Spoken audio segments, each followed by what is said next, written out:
Yo, what is up, guys? We're back for another episode.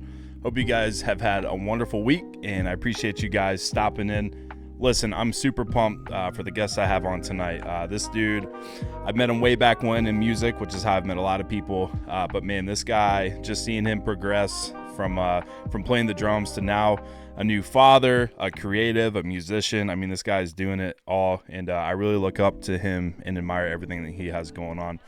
So with that being said, guys, I want to welcome Noah Black here. I want you to go ahead, just kind of introduce yourself, man, and tell us what you do and everything that you're all about, brother. Yeah, man. Well, I appreciate it. First, I was sitting like this. I was like, man, that makes me look a lot more muscular than what I actually am. But yeah, no, dude, I appreciate you having me on. And yeah, I mean, songwriter, producer, artist, all of those types of things, as well as I run Creative Corner Company, which is just a lot of entertainment, that side of things within, the entertainment space and everything. So do all that. But ultimately, before any of that, I'm a husband and a dad, and dad of now 6 months. So she's not even a year yet. Dude. Let's go, man. But yeah, my wife Carly, she's my most favorite person on earth. It's cliche, but it's just the way it is. She's amazing. And then our daughter Cadence, like I said, she was just born back in October, and so they're the reason why I do what I do. And so, but yeah, it's it is what it is. So getting all the creative spaces, getting into all those ventures, I've always loved everything creative, music, art, all that kind of stuff. So yeah, we're going to unpack a lot of that, I'm sure. But yeah, no, absolutely. Tonight, guys, we're going to be diving into a lot of just what he does. And like I said, we have an awesome journey that we're going to go down, and I'm just super excited. This is the first dad that I've had on the podcast as well. So my passion is obviously fatherhood and being a husband. So I'm just excited to dive into that and just laugh and hear about all the different things that you've gone through. And, I love that, man. But yeah, to kick this thing off, I feel every time like it was the same thing with Hayden. I'm trying to like wrap my head around the exact day or like time or like how we met. Oh yeah. Do you recall? I don't remember for necessarily the exact day. I just know for sure, that you and I had clicked through somewhat of social media. Yeah. Because I don't remember who was running the Worshiper Social back in the day. I don't remember if it was you or who it was, but there was like a whole big following stint where like you followed everybody who followed you back, or the vice versa, however it worked. And I ended up followed you guys, but then a mutual friend of ours, Christian, was like, oh, Wes, who plays guitar and sings in The Worshiper, I went to school with him. You guys would love each other. You're dope. Yeah. And I'm glad you brought that connection back. Okay. Yeah. And so we connected through him. And then eventually it would have been we either played a show together or we came to one of your shows.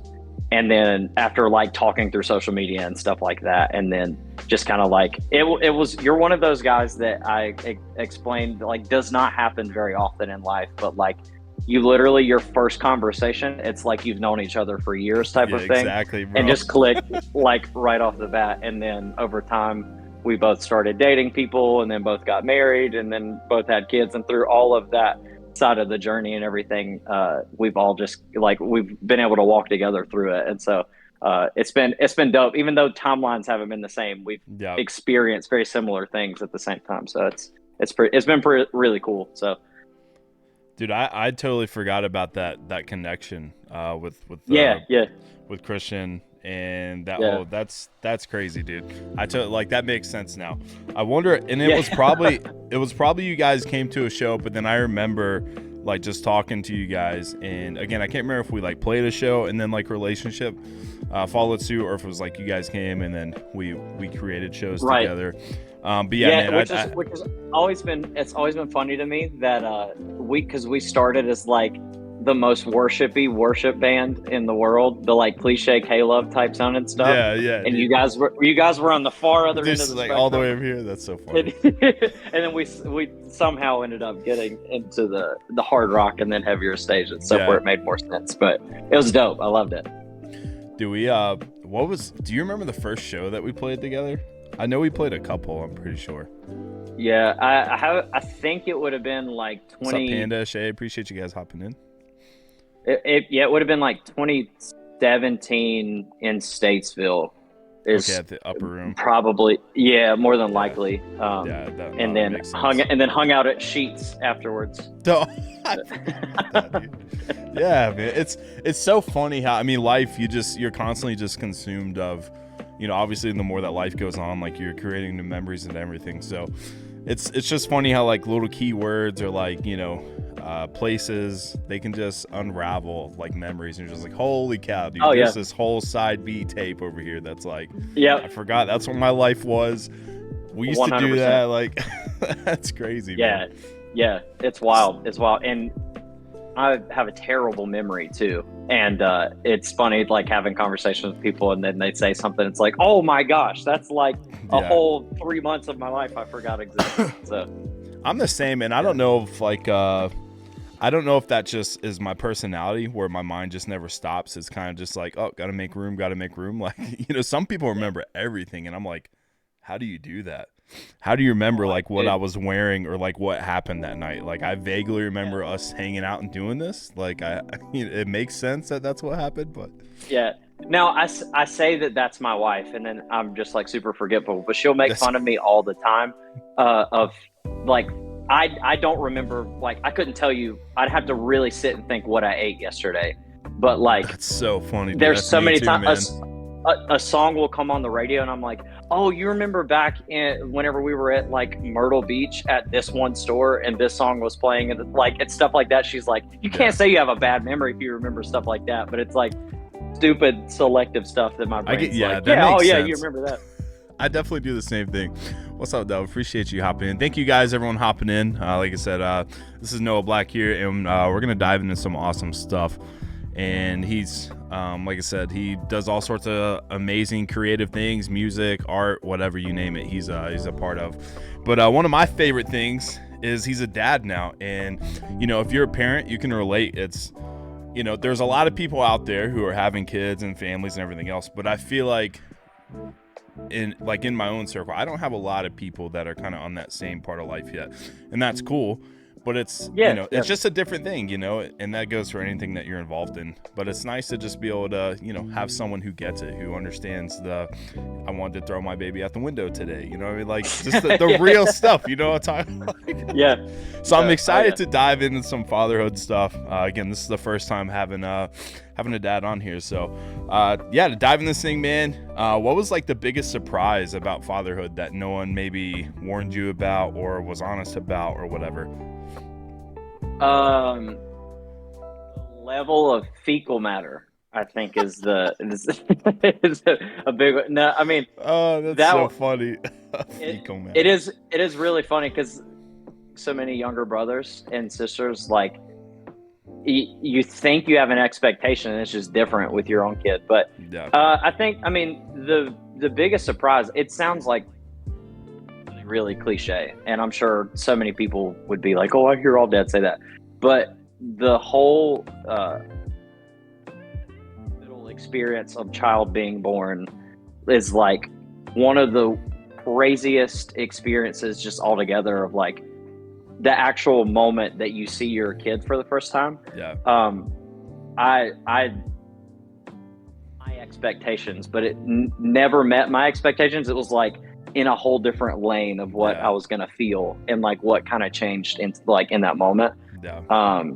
And so that's definitely been such a big surprise, and I think really helped shape a lot of the excitement that it was already there before she was born, but then kind of where life has gone now, it makes you so much more appreciative over so many different things. So it definitely has been one of the best, but most prevalent surprise. I've been prevalent. I don't know if that's the right word. But my evident surprise for sure.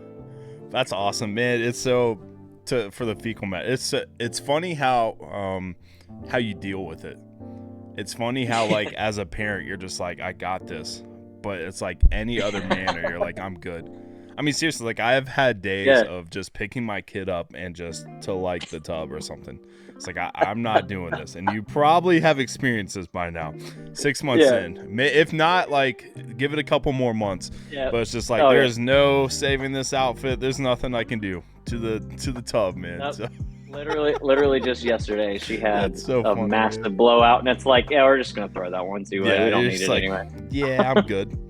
And then too, it's funny when and you said the hospital thing. First off, the chair bed that you have to sleep in. That is the hardest part about becoming a dad, I think. Yeah, yeah. So thankfully, I had a really good end of that deal because we only had the makeshift chair bed for like a day and a half, Yeah. and so we had a wild time in the hospital. It was crazy, like stressful, a lot of things. Yeah. Like, we can unpack that as much as we want, but that like 1.5 day period, I had the chair bed. But then the rest of the time, like delivery room, you have the whole like stretched out couch. Yeah. It's really nice. And then we went to the makeshift chair situation, and then we ended up in another room, and that had a like almost like a double couch that like me and my mom like both slept on. I need that that hospital, bro. It was phenomenal. It was a bad like series of events, however, it ended up being good, and that was a very big plus of like, jeez, this couch man. is sick. Yeah, it was like a queen size bed, dude. It was sick. That's insane, bro. Like, yeah, it was. I still have yet to have those experiences. Like, I mean, I don't sleep anyway, so that's just like, I'm definitely not sleeping during this. I remember like with our first with Giovanni, we had him, and it was like that tiny bed. Didn't sleep, and then they moved us, and it was like the chair. It wasn't even the chair that folded out anymore. It was like a chair that popped up, and that was it. There was no extra bed, no couch, nothing. So yeah. I definitely count my blessings on that. Yeah. I know, and I recognize for all the dads that are watching that are like, I hate this dude right now. I don't think you could say you're a dad. No, I'm just kidding. Like, I get that. I got the I definitely did not pull the short stick on that. Yeah. So I'm very appreciative of that. That's crazy. I did want to ask, because you have a little girl, and I see our little fit, man. She's beautiful, bro, and I'm super happy for you guys. Thank you. Man, I know for me, like when I first had our daughter, there was just something about just that little girl, man. Like, and maybe because I had a boy first, and you experience that, and then like have that little girl, but there was just this weird feeling, man, the first time you hold her, and just like, and I'm sure you can relate. That's kind of what I'm asking, like this protection, like blanket that just like swooped, man. Like, I don't know. I obviously experienced that with all my kids, but there was just something about like holding her, and there was just like this, almost like I became a man the day I had a daughter. You know what I mean? Yeah. No, 100%. There was like when me and Carly got married, there was a sense of like, oh yay, this is great, and putting on like almost like putting on a new, attire. Like it's something new, but it wasn't like, me and her have just had such a great playful like marriage. Not like we don't take it serious, but like we have fun in our marriage. And so it was very much just like like we get to do this. But when having Cadence, it was like, I have not felt like an adult until like having her, you know what I mean? Mm-hmm. And so, and some people, they're like, he looks 16. I'm surprisingly 25. But that's funny, like, bro. I can say I have not felt like an adult in my life after living on my own, paying bills and doing all the adult things. It was not until she was born. And I mean, I agree with you, man. I think there was the word that like I kept feeling like I was experiencing and walking into was, I'm now a protector over my family. Not just, it wasn't just like me and my wife. Like I felt like a protector over her, but it's like, I protect our family. Yeah. And that's good stuff. It can be an overwhelming feeling, but at the same time, it's one of the like biggest feelings I take pride in of I get to steward what is this, my incredible wife and my amazing, I mean, beautiful child, Cadence is, gosh, she is such an amazing kid, man. I feel like she is such a cheat code for parents. Like That's awesome, dude. I see kids Yeah. all the time that are firstborn or up to her age at 6 months, and they are the worst little demons in the world.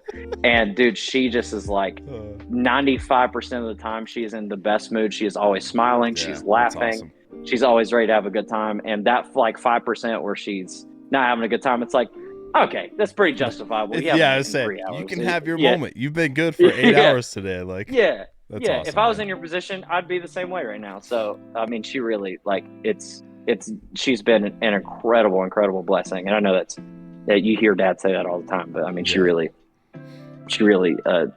gives a great example of that. So yeah, that's amazing, man. Yeah, I definitely again, like I've had that obviously with my first son. Like it really it really created family. You know what I mean? Like you said, I'm with my wife, blah blah blah. Like, yeah, we're our own thing, but like when you have that child, dude, it takes it to a whole different level. Like you said, that protective thing, it's like now it's like I am the protector, I'm the leader, and I'm going to go to war for my family. Yeah, 100%. It's the craziest 100%. Feeling, but it's the most amazing thing in the world, dude. Yeah, absolutely. That's amazing. So how is obviously like a kid changes everything, and like you're 6 months in, there's still a lot more to go. I can tell you that, and there's a lot more for me to go. You know what I mean? It's it's a constantly evolving thing, but it's so fun. How has that affected you and your wife, and how has that affected kind of what you do in like the creative process and like routines that you kind of have going on? Yeah, so I would say in both lanes, one for me and my wife, it's, I think, created the space for us to learn better intentionality with things. I think one of the things I've appreciated about our marriage, and this is not we got everything right about marriage, it's not that at all, but we've always had like great communication since day one, because both of our personality types are just wired to over communicate. But also it was just modeled well for us. The people who really helped drive our marriage even before we were married, of like helping us in the dating process and showing us what marriage, like really like healthy marriage should look like. We had great examples of that with people in our family, our pastors and close friends and stuff like that. And like we've had that, but it's created such intentionality that we kind of see the fruits of our labor and the results of it now because of what we did before she was here.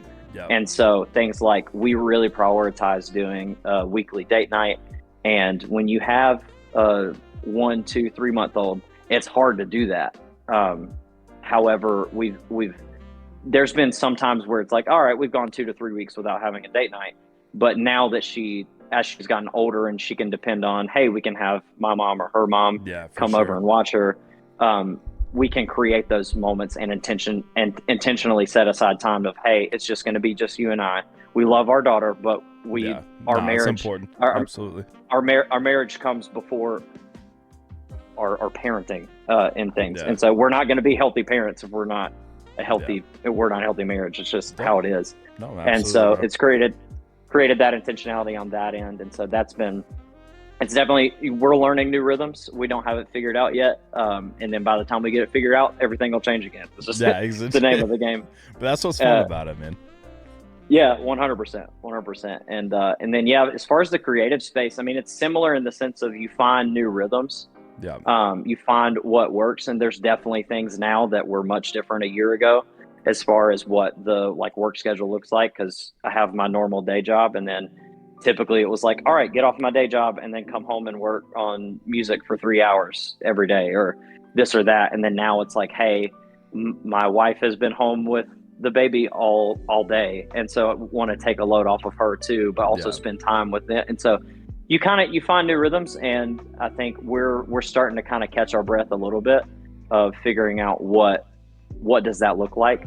And it really it takes over communicating everything. And I mean, it's been good. Like I said, I feel like communication is our biggest strength, but it's also the biggest area that we can grow in at the same time. It's a weird thing, but but yeah, so That's awesome, man.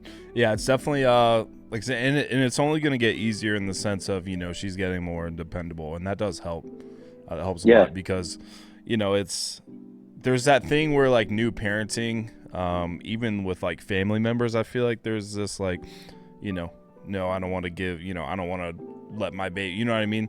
But like as you kind yeah, of like the new parenting, the new experience kind of wears down, you get like, I feel like the more comfortable you get, the more comfortable you get with other people. You know what I mean? yeah, So even with like yeah, close absolutely. family members, like brother, mom, dad, whatever it may be, once the more comfortable you get, you're kind of like, okay, they're gonna be good over there, because I feel like you can Yeah, hyperfixate and like overthink a lot, absolutely. especially as a new Yeah, parent.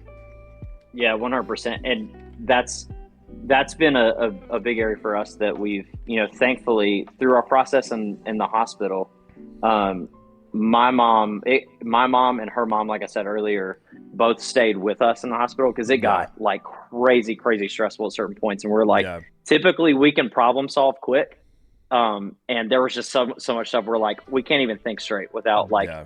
blowing a gasket. So we had them stay with us, and That's for awesome, man. an entire week they were both there with us, not to do everything, but to Yeah, like help us navigate through the like difficult decision making yeah, processes. And I think that's helped us now to like, we know either one of them, if they're available, one, they're gonna jump at the drop of a hat to like come yeah. over and hang out with her. That's just them being nanas and mimis and stuff. But we know that we can just depend on them of like, oh yeah, they're gonna nail it, like they're gonna That's be awesome, fine. man. And now we're getting into that stage where you kind of branch out and are like, oh yeah, this family member can watch her, this family member can watch her. And Yeah, so it's definitely like you're holding your breath a little bit whenever it's somebody new, yeah. and you're like checking your phone of like, oh, It's have they like, said she's okay, acting yeah, crazy yet? dude. And it ends up she's fine every time. And so just kind of taking that leap of faith on other people too. So Yeah, it's wild too how yeah, it definitely kind of puts you in check, man. You can't, like you said, you feel like an adult now essentially, because you do have the responsibility of that, man. And like there are certain things to where like I have to, because I'm so just go minded, like I've had to like pull myself back. And I know you're the same way, man. Like you're so entrepreneur driven and like constantly, mhm. creative driven, so you can relate where it's just like I will overkill this and this and this. Like I've got to stop. I've got to realize like, Yeah, hey, here's what matters. Like that can wait. I can put that off a yeah, little bit. Like here's where my time needs to be. And that's a challenge, dude. yeah, It's hard to navigate that. yeah, yeah, absolutely. And it's a new thing too. Of I very much from a kind of an entrepreneurial mindset of pre having her, you can look back at content, whether it's music or it's, graphic design or video editing, all these different things. There was always something that you could go back and look on socials of like Yeah. this. And then now it's definitely reeled itself in. And a lot of that is, it's due to that necessary, like, hey, you got to slow it down because this is not Yeah. sustainable for you in the long term. Especially if you want to be the like healthy husband and healthy dad Yeah. that you want to be. And so then now it's been, all right, these are the main things. Now, what else creatively that ultimately, like, it's something that I believe I've been gifted in to be able to help impact other people's lives. Yeah. What are those things that I can implement and it not become too much? And so there's like slow implementation of music being put out consistently, but also not too quickly, and Yeah. this and all that. And so it's kind of trying different stuff out until something works. Yeah. And if something doesn't work, all right, cool, we'll kill it and we'll pick it back up if it needs to in the future. And if we never pick it back up, we don't. Nah, It's definitely a new thing. is what it is. How Yeah, so what are like some strategies that you do? Because I'm curious about this, because I do the same thing, like and so I'm wanting people who are listening, but obviously I want to hear as a father as well, like what are some yeah, things to like help that you do to help keep yourself in check, maybe certain things that you yeah, communicate with your wife to make sure like you're balancing this kind of creative lifestyle and kind of husband yeah, dad life. yeah. I would say three different sides of it. One, and this may not be for everybody, and it's totally cool. It's just for me, the foundation. You got a spiritual side of keeping in check, a Mm-hmm. practical side of keeping in check, and an emotional side of keeping in check. And so, Spiritually, for me, where it all kind of starts off is what I'm doing healthy for the things that I've been given to manage. Is it going to be healthy in the long run to do it? Is it impactful in a sense of it's showing who Jesus is through my actions and through what I do? And then is it something that is ultimately restful for me in the long run too? Is it going to be something I still enjoy, you know, setting milestones, stuff like that? So on a spiritual level, I look at it that way. Practically, one of the biggest things is consistency. Preach it, brother. Consistency, man. Yeah, you got to have self-discipline in, I mean, everything you do. If it's creative avenues, like for me, a big thing musically is I have a consistency of just a specific practical of I'm going to put out at least a song a month. And so I'm paying a mixing engineer once a month, whether I have a song to him or not. If I don't have a song to him, I just gave him money for no reason. But so stuff like that. So it kind of keeps you like, all right, I need to be making sure that I'm spending time recording, writing, doing things like that. And then as far as like content, creating things like that, spending once a week specifically doing editing this, shooting this, doing that. And once you kind of build up those rhythms over time, and you keep that self-discipline, things just kind of fall into place the way it should be. Consistency, like I was saying earlier with date night with my wife. We do date nights on Mondays every week until we may change to another day in the future if it makes more sense. But so it's gotten to a point now where our close friends and family know that we've done it so consistently that most of them don't text us on Monday evenings. They just don't do it because they know, oh, they're on date night. And so that's a big practical is just keeping that consistency going. And then also not stretching yourself too thin and this is where I've struggled before of not putting your toes into too many things at one time to where you're doing like 10 things subpar. Whenever you could be doing 2 things really, really, really, really well. And so that's a big practical. So that's spiritual side, practical side, and then emotional side, really making sure it's beneficial for my mental health in the long run.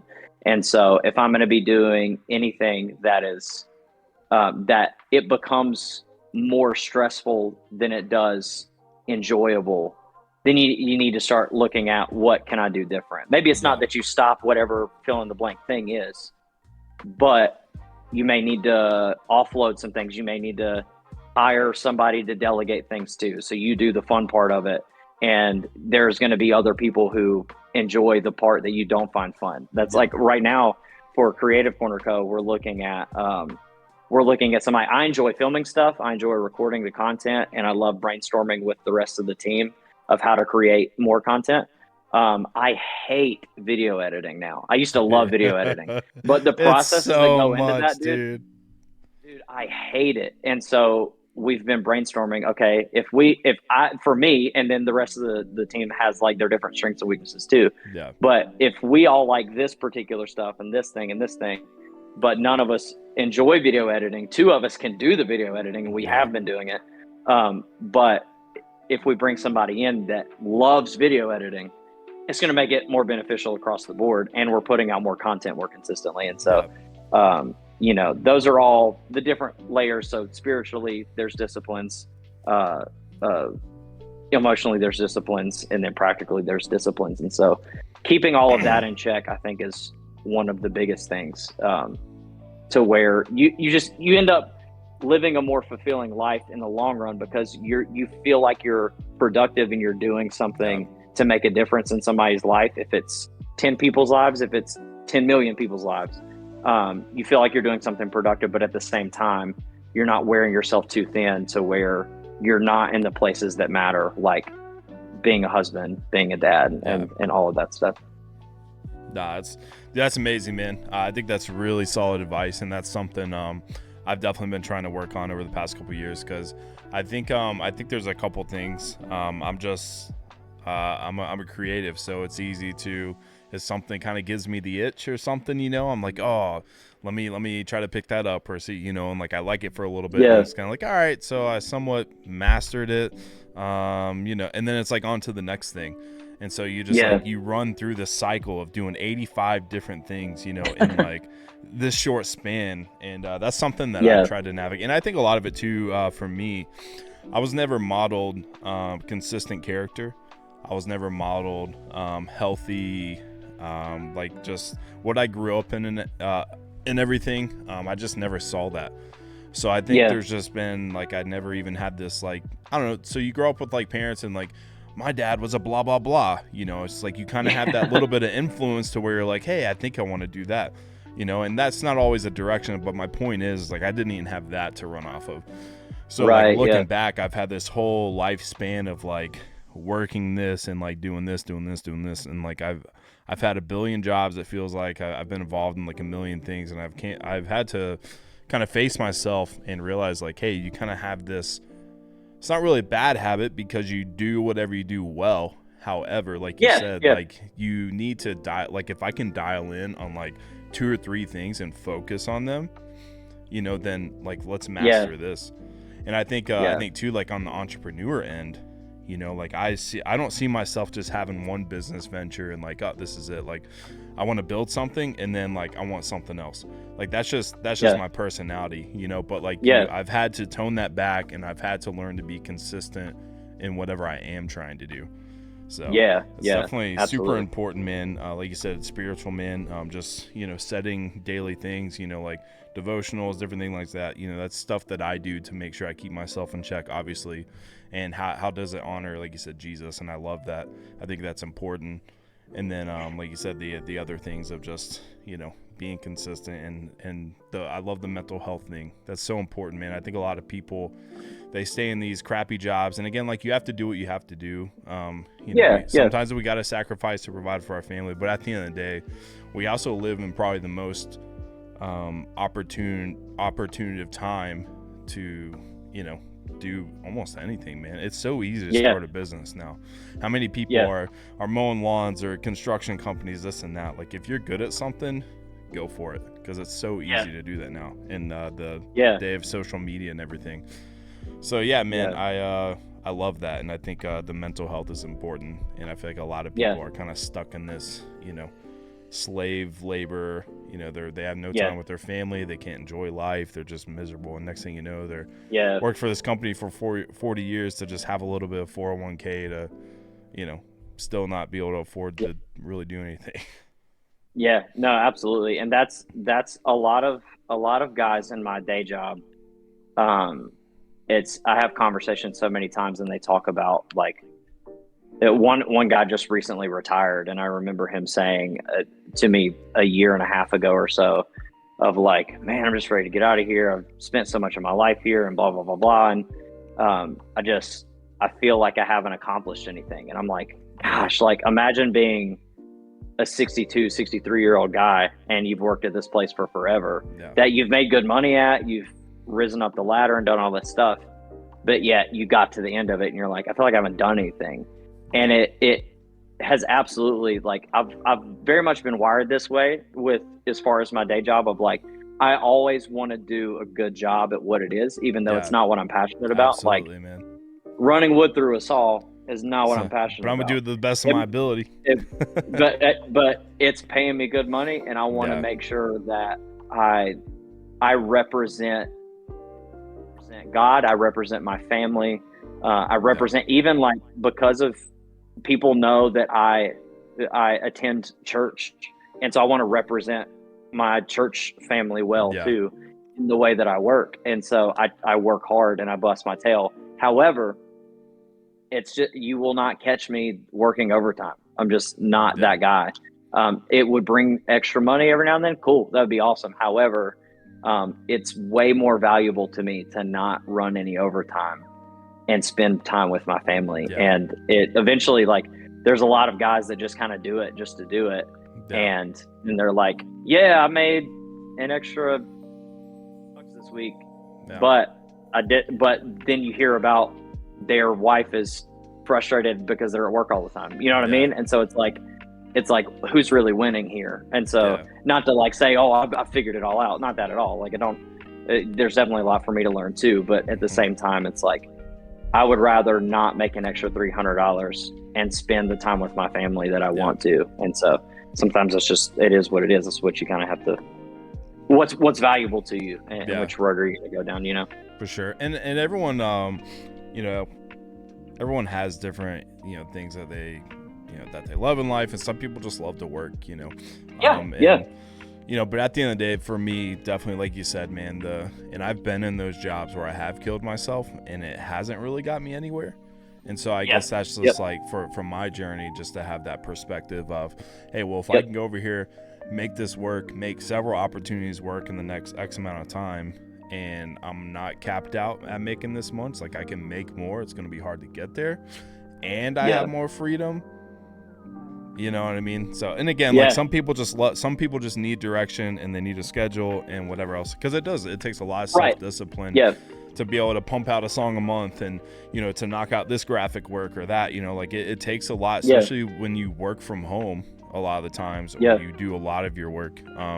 It takes a lot of discipline. It's not for everyone. However, you know, if there's a dream or something that you feel like you're really good at and you are passionate about, like, just don't be scared to take that leap, man. And it's a lot of times too, it's going to take you way more work than the average person, but then you just ask yourself, how bad do you want what you're striving for? And so, yes, I get you've worked an 8-hour shift at your day job and you really want to make this music thing work. But you work your 8-hour job and then you come home and don't do anything. Then music's not going to happen for you. You know what I mean? And so it's going to take, you got to work a little bit extra hard, and it's going to be, you know, a lot of pressure, or there's going to be pressure at times. You're going to be physically exhausted or emotionally exhausted. But making sure that you still commit that time of whatever it is that you're wanting to make happen, like do whatever it takes to make it happen, you know? Yeah, absolutely, man. And, I don't know, like again, I understand, especially like as men, you know, like we provide and we do everything that we can, obviously. But yeah, you can't get that time back. And that's something that I've tried to take very seriously, just because you have one shot with this thing, man. You have, you know, this baby stage, man. Like before you know it, you're going to have a toddler. And then before you know it, like it goes so fast, man. And at the end of the day, like, that 200 extra bucks, you know, obviously like that would be nice, but at the same time, you can't put a price on it, man. You know? And for those people out there watching that you're like, hey, I kind of have to make that 200 bucks to make sure, like, don't hear it as I'm saying don't take overtime or you're a bad dad. Like, it's not that at all. Screw your boss. I'm just but it's just, you know, making sure you make time for what is important. And, you know, for me, I would love to look at the end of my life and say, I spent way more time caring for my family through being there and being present rather than taking care of my family. But I've spent most of my time working and not actually with them, you know? Yeah. I think, and this has kind of just popped up, has legacy has like, you know, the whole definition of like legacy changed for you since like actually becoming a dad? So for me, like I used to have this idea of like, you know, and like I still obviously want to hit certain things and like do certain things, especially like for my kids, and to try to leave them this business or like build this empire or whatever. But like since becoming a parent, dude, legacy is like the complete opposite of that. And I never knew that until becoming a dad. And now it's again like the footprint that you can leave on their life, and how well did you love your wife, and what did you do for the family, in the sense of like, dad always did this, dad always made sure this, that, you know what I mean, like that. I don't know. So I just want like your take on that, because, you know, once I kind of became a dad and started going through that, I was like, man, I thought legacy was like you build a multi-million-dollar business and then, you know, boom, your kids get to take over. And I was like, it's so much different than that, man. No, it's definitely, for me, it made me like, I wouldn't say that I was this overly selfish person before like having her or anything like that. I think a lot of times I try to be a pretty like selfless person, like looking out for other people, Yeah, for sure. and making sure that I'm like there for other people. But I think it definitely, having her revealed any sort of like underlying selfish things of like, I just really want to do this because it makes me feel good, or I really want to do this Yeah. because it'll make me feel like fill in the blank, you know? And I think now having her, it's, hey, even if it's something that it is an avenue that I'm pursuing, whether it be creative, it be music, it be whatever, how can this make an impact on my daughter's life in Yeah. the future?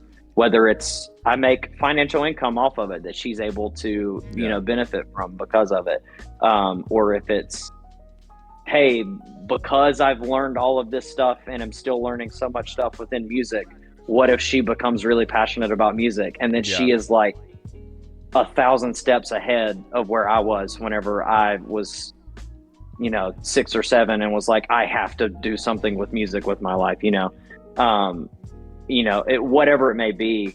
It's almost like every bit of my time is not only something that I'm spending to, enjoy and benefit from life, but like I'm also seeing it as my time is an investment for Yeah. something for her. And so it's definitely, it's been a really, really big eye opener, but it's honestly made my life more fulfilling to look at it through how does this affect her and less of how Absolutely. does it affect me, Yeah, and it helps keep you in check, and like if you can't, like obviously I want to set my kids up financially, but I think like the two kind of words or like that I put it with is like the servant part of it. Like how can I, Yeah. like I'm now serving my kids, like in the sense of everything I do is for them, and then just Yeah. the foundational part, man, like everything that I do sets them up and creates them into who they're going to be later on in life. So, Yeah. and again, maybe like for me, I wasn't really modeled that, so I never really, learning that maybe took me a little longer than other people or who were modeled really good characters, and parents kind of instilled that into them. But that was Yeah. definitely one thing that I was just like, holy cow, like it's not this at Yeah. all. It's so much more, dude. Yeah. Yeah. Absolutely. It's a lot more responsibility and a lot more weight to a degree, but at the same time, the level of like honor that it feels Yeah. like Yeah, it dude. far outweighs any sort of pressure that you feel at the same time. And so it's just, it's amazing. I've about said I can't recommend it enough, but like, not nobody needs to go trying to make a baby after this just because I said it's great, but like, but you can if you want to. But Yes. either way, Peter Barron's great. That's all I'm saying. It's awesome. It is great, and my favorite part, once she gets older too, you get to use the excuse of, hey, I'm gonna buy this for a snack, and then you secretly get to eat it late at night. So that's actually one of the best parts about becoming a parent. Yeah, I've 100% already used the card. I'm like, it's so funny, man. Oh babe, Cadence said that she wants to go get ice cream. Well, I can't actually speak English, so is it you want ice cream and you're just trying? No. She told me. She told me. English. She pointed. Yeah, she looked right at it and she smiled at. And she's like, we can't even see it. It's a mile down the road. Like, just listen, just trust me. She's young. We both wear glasses. She saw it. I promise. Yeah. She saw it. I promise. So that's hilarious. Definitely pull that card already. Nice, dude. What other challenges have like you? I guess what challenges have you faced, coming into fatherhood? I know, for me, I had a lot of. I don't know, because the older you get and the more you start experiencing, like certain things kind of just open back up again. So I had a lot of things that just from that I grew up in, and a lot of unhealed things that once having a kid and really being responsible for that opened up. And I know in your past you've dealt with a lot of anxiety and depression. How maybe did you tackle that during that time, and then how has being a father, has that, I guess, arise back up since that? Yeah. I would say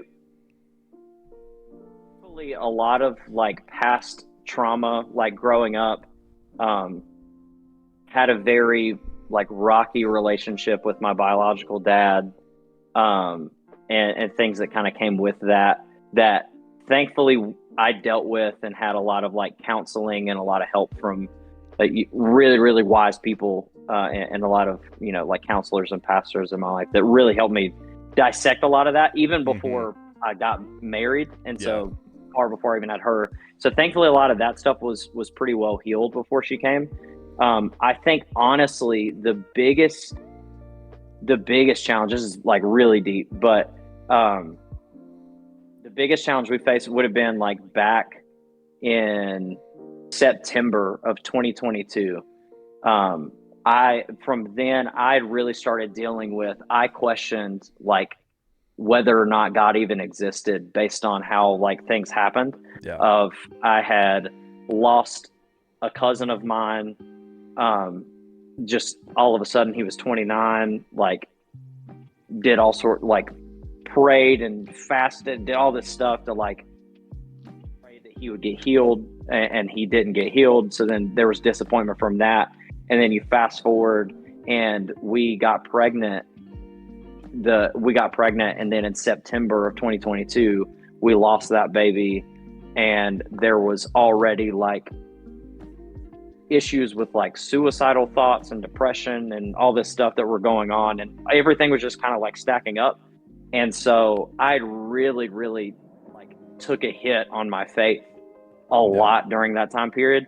And it took a long time for it to heal. And I would say, there's still things I would even say to this day that I still work through and wrestle through. However, I would say, a lot of it that I really struggled with was even during, when we were pregnant with Cadence, and was really trying to find, restoration during that time period, and got to a better spot and grew, and, got to a really, really healthier spot, and very much like grateful that God showed up in a lot of different ways, as well as brought the right people into my life during that time period to help encourage me and help me through that, to where I could just be honest and talk. Like I wouldn't be this open with anybody about it before. And now it's, talking about it now.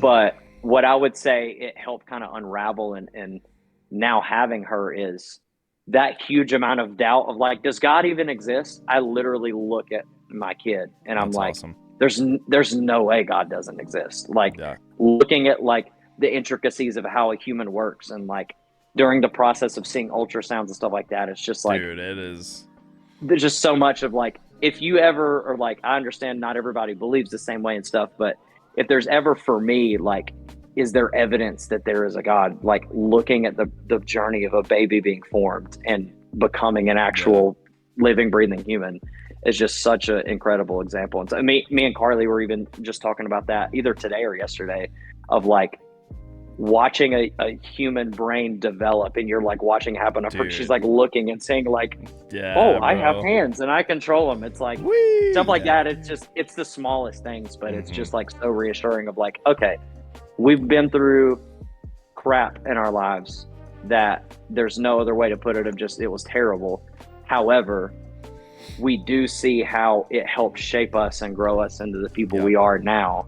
And ultimately, even though it sucked, it ended up making us better people on the other side. Man. And so it's definitely been a huge revelation for us of having a kid, how it's definitely, it's made us better for sure. Yeah.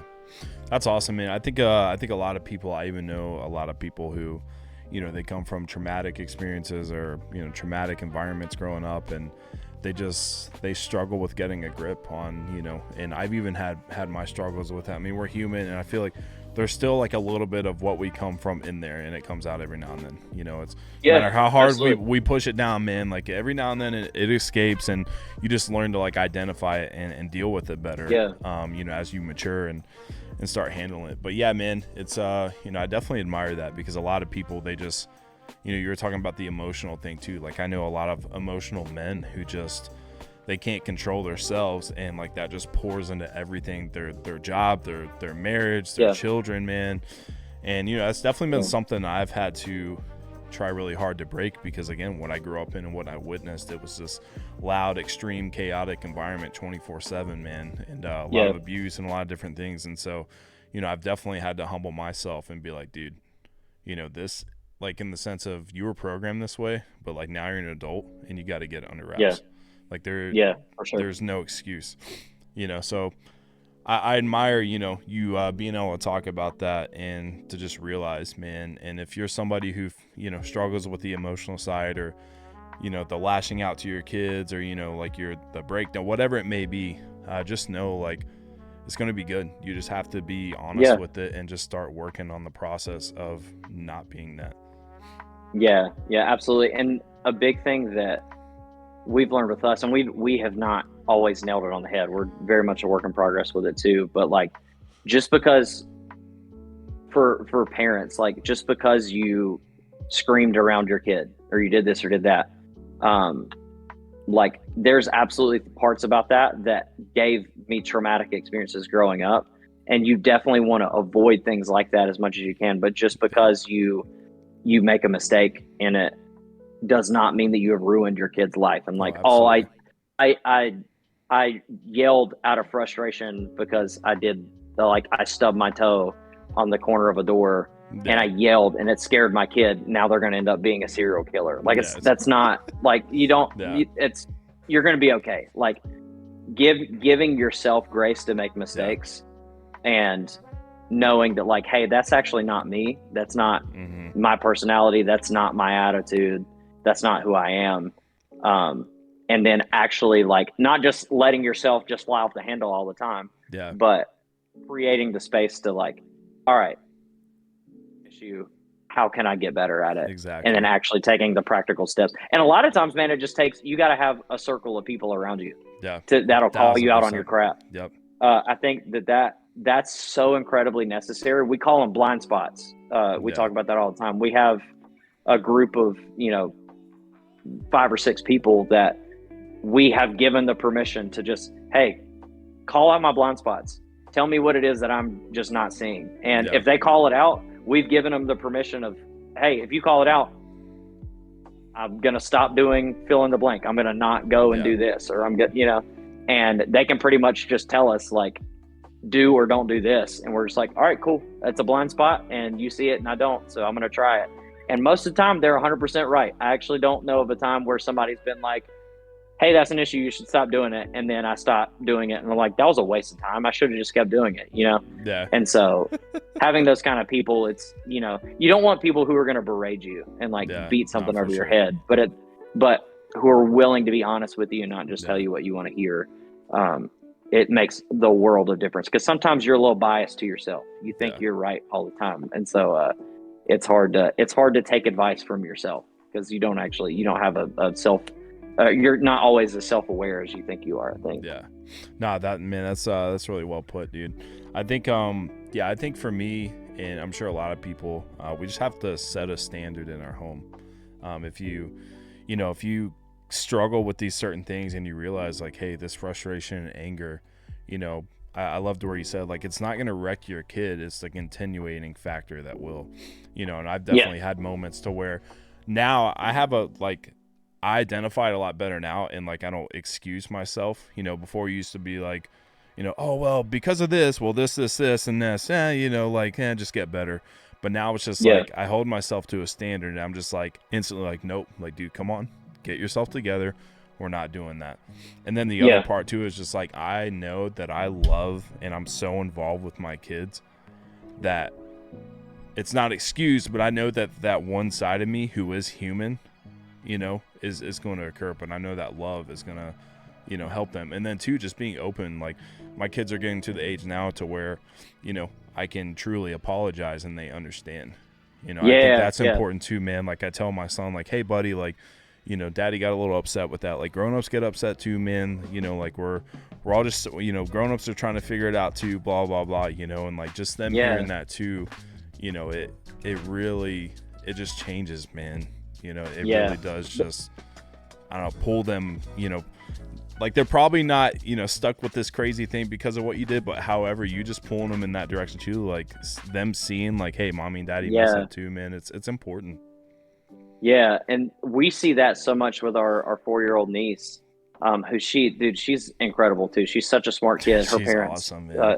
have done such a great job with her, and Carly babysits her too, and so we see her pretty much every day. That's awesome. And she's at that age, being 4, of like, like you said, she really, really understands a lot more than what you would think a 4-year-old would. And it's in that communication, right? Of just saying like, hey, this happened, I'm sorry. Or if she does something wrong, saying, sweetheart, come here, like, let's talk about this. Not just being like, bam, spanking, go to your room. You know what I mean? It's like, hey, you did this is how it made me feel. And then typically you don't even have to tell her to say she's sorry. She like understands. She's like, I'm sorry. You know what I mean? And so it's, when you model that, it's not that. I think there's a lot of people, at least in our generation, that like, not to say that our parents did a bad job, but like that. I mean, I actually had incredible parents, but I think sometimes parents can be a little bit more open of like telling your kids your faults. So that way they don't think their parents are perfect up until they're like 18. They're like, oh, my parents are actually make a lot of mistakes and blah, blah, blah. You know what I mean? It's like, no, like we're all open to making mistakes and like, it's what it is. And I think the more you teach your kids like what grace is and what forgiveness is, not even on an overly spiritual level, but like, but just in general, just saying, hey, like saying sorry for what I did. And a big thing, this is kind of rabbit trail, but a big thing in any situation that I think has been such a pivotal point for my marriage, in my relationship with my 4-year-old niece, with friends and stuff like that, is when you say, somebody says, I'm sorry about something, saying, I forgive you. Like saying the words, I forgive, not just being like, oh, it's all good, or oh, it's okay. It's saying, no, I forgive you. Because then I think that it teaches and cultivates this relationship of like actually showing grace and actually showing forgiveness. Because a lot of times we can just be like, oh, it's good. And actually you're like just burying it deep down. But like when you say, I forgive you, it's like this reminder of like, I'm taking what you did and I'm letting it go. Like it's, for sure. And so it makes a huge difference. So a little rabbit trail, but man, I think that's awesome. I think the, I think the hard part is, it's all in trying to find a balance. I think there's definitely, mainly, I'm a boy dad, and, I got more boys than girls. So like, there are certain things, I'm a little harder, and I've had to learn to balance that too. Like, I can't treat my daughter like this, I try to treat them equal, but there's like some, my boys aren't going to get away with this. Like they're going to get the tougher edges of things, and I think it's supposed to be that way, but even still, like I try to find a good balance of communication to where they do understand. And it's not just like, dude, like I think, a lot of us, probably received that, it was just like, I don't know what I did, if you just explain things, you'd be surprised of how, like, there was something that happened a couple days ago of, my oldest, he kind of asked us something in a kind of a rude way. I was like, dude, next time, like, blah, blah, blah, and do that. And so next time, it came up and he was like, hey dad, blah, blah, blah. And I was like, you know what? You remembered that. And so I was like, I'm going to go ahead and do that now because you remembered that. And he's like, I remember you told me next time I blah, blah, blah. And I was just like, that's the stuff, man. Find this balance of communication, but also like discipline when needed, man. Yeah. Kids are so much smarter than people acknowledge. And the like sitting and thankfully, like us having that experience with our niece has definitely helped us as parents. I know going into the long run with her too, it's been a huge blessing, but like, I understand taking the time to sit your kid down, look at them face to face and eye to eye, and talking them through a particular situation. It does take more time than just go to your room. However, in the long run, that's that investment. You're investing more time into the conversation. And in the long run, you're going to see the benefits of that. And that, I mean, we're really, really seeing that with her. That's awesome. Because of the communication that my brother and my sister-in-law have cultivated with her. And she knows how to communicate her emotions and knows how to talk about her feelings. And it's like, there's so many like things that a 4-year-old gives me an epiphany on because of how well she communicates. That it's just like, obviously she has her moments where she's bounced off the walls and being a spaz. I mean, they're kids. No, for sure, man. But she's so smart. I think it does come from that intentionality of like, hey, I'm going to take an extra 5 minutes and actually talk her through what to do in this situation.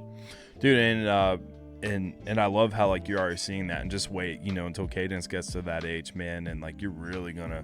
The crazy thing too, man, you look at like, kind of like our generation, you know, we're just not, I feel like, really good communicators. Like I feel like we're kind of in the middle, but like you look at people older than us, like I feel like communication wise they're just not very good at it, you know. And again, I think there's over babying and like fostering this, you know, this kind of weak mentality. But again, I think like in the sense of when they're young like that, you're just teaching them to be healthy communicators. I think if you know something happens at work, it's not go tell everyone, you know, in the back and like, you know, the drama war or whatever. It's just like being able to, you know, without getting emotional, just have an adult conversation and being able to address certain things, you know. So that's something for me, man. Like, you know, what I grew up in, just the chaotic, like emotional, this and that, yelling back and forth, man. Like I was never modeled good, you know, behavior like that. So I had tendencies of, you know, just kind of like, you know, trying to bury myself away from like whatever problems, or, you know, if this was happening at work, or, you know, this with a family member, or this and that, just like I didn't know how to talk about it,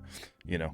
So I definitely I'm trying like, you know, to foster this thing of, you know, like you said, the communication, man, and just being able to have them understand why we don't do this. Not just, sometimes you gotta be like, all right, because I said so, dude, get up out of here, you know what I mean? Like I had that with my son, so I was like, dude, stop, like I said so, just do it, man. But I definitely try to, most of the time, break it down and say, here's why we can't do this, this is why this is wrong, blah blah blah blah blah. Super important, man. It's that you said it earlier of like you setting the standard for your family. I think is so crucial in any situation. Like that's where over communicating comes back into play. Like it's when you set the standard for your marriage with your wife, or with your relationship with somebody you're dating, or a friendship, like when you set standards, it makes it clear for everybody across the board.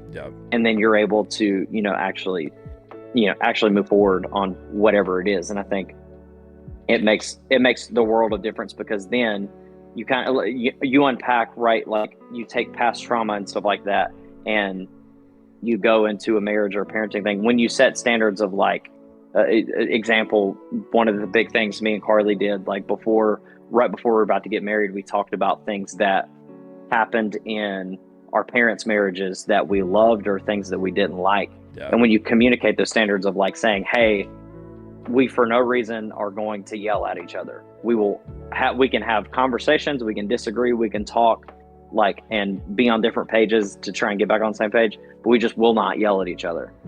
Because we both experience the like dynamic of parents that scream at each other more than they just have a conversation, you know? And I think we saw the detriment to that. And so now we want to cultivate something different. And literally out of the 3 years we've been married, just over 3 years, we've had one time where we've yelled at each other, and it very much did not last. It was a quick, like, what is going on? Like very quick, like one liner from her, one liner from me. And we immediately were like, e-break.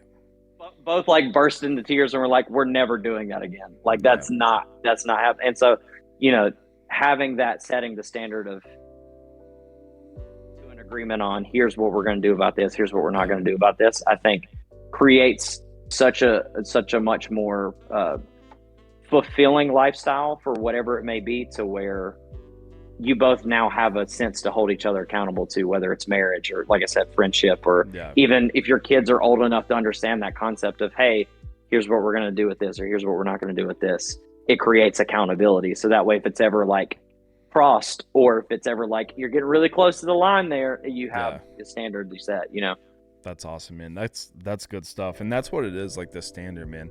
And it's hard to set the standard here in the beginning, but then later on expect it to be here, you know, like, and again, 100%. Like obviously you grow, like you got to have, you know, like you want to grow and improve in other areas. But at the end of the day, like, you know, you can't come in swinging, you know, down here and, you know, be acting like this, but then the next day it's just like, you know, and you expect everyone to be up there, like, especially, you know, being the leader in your home, you know, it's, you can't, again, with your kids, like the way you discipline, you know, the way you talk to your wife, all these other things, it's just like, you'd be surprised, you know, like that switch isn't going to flip like that, you know? Yeah, absolutely. Dude, man, this is good stuff, dude. I'm super, I love digging into it, man, because it's like having a blast.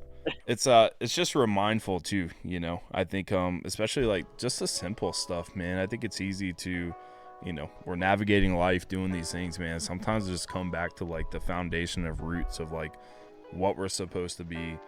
Here's what it's about, you know, like it's definitely refreshing and motivating.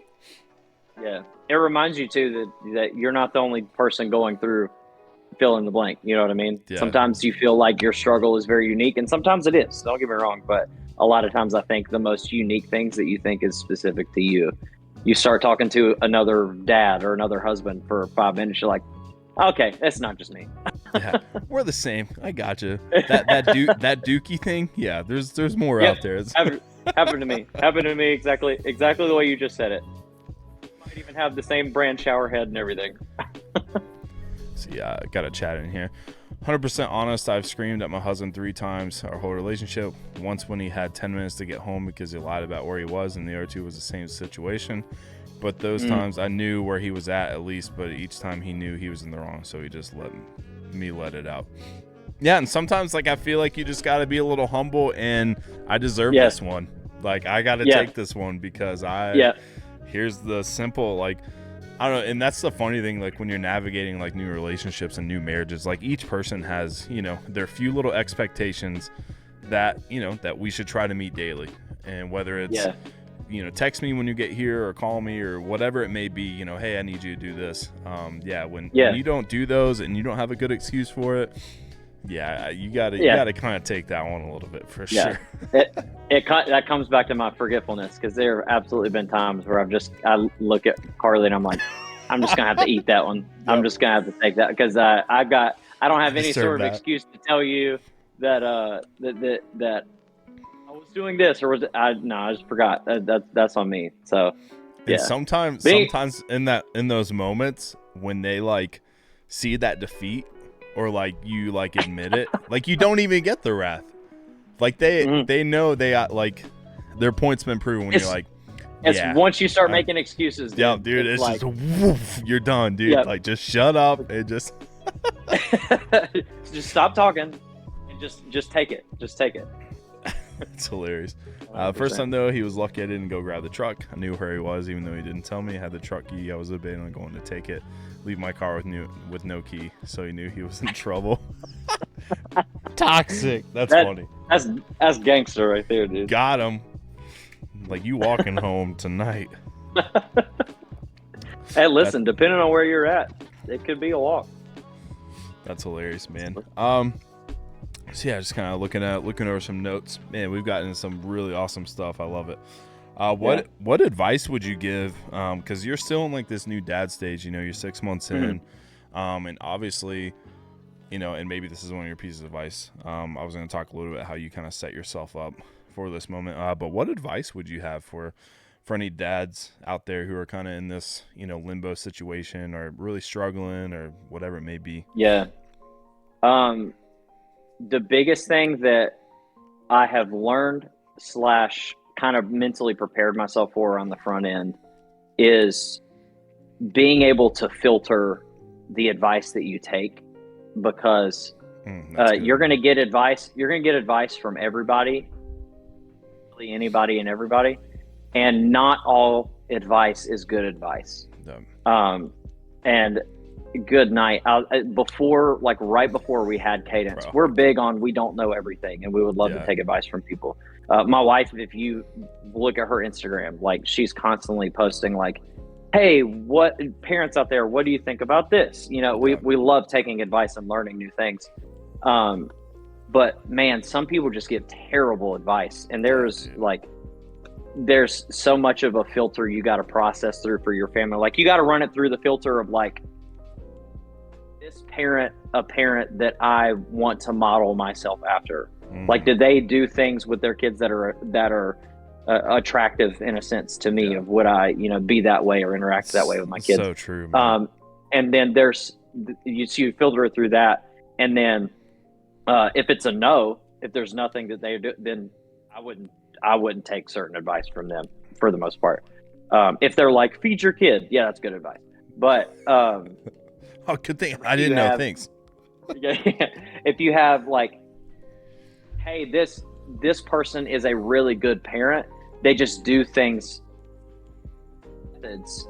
that are a little bit different than what I would like. Then you can filter through, like, do I feel like this is going to work, or they gave me this suggestion and I typically wouldn't try it, but like, that's totally fine. But there's so many times, man, where there would be parents that they have some of the worst kids ever, and they're like telling us, well, you should do this, and if your wife ever does this, and you should just tell her I'm the man, and you listen to whatever I say. It's like, dude, I'm not trying to like cut off, but because we're on that, dude, I think, it's always the parents who have like the worst kids who do that, and I think it's a complex to like make up, because they know at the end of the day. So I think it makes them feel better if they can sit here and, like, you know what I mean? It's just like, I don't know.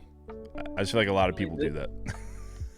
100%. And the best advice we ever got compared to the worst advice was always like, do this or this, of like, your kid this particular thing, or they're going to end up a brat.